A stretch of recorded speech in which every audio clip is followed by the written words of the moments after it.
आए दिन bulldozer action होते हैं। आए दिन न्यूज़ आती है कि कहीं पर बुलडोज़र एक्शन हुआ।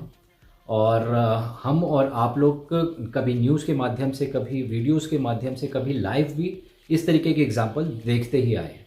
मैं हमेशा से आप लोगों को गाइड करता हुआ आया हूँ कि कभी भी इस बात पर निर्भर मत कीजिएगा कि कोई कॉलोनी 20 साल 40 साल पुरानी है, वहाँ पे काफ़ी ज़्यादा मकान बन चुके हैं, तो वहाँ पर टूट फूट नहीं होगी, मुझे वहाँ पर इन्वेस्टमेंट करनी है, या फिर वो कॉलोनी पास हो गई होगी।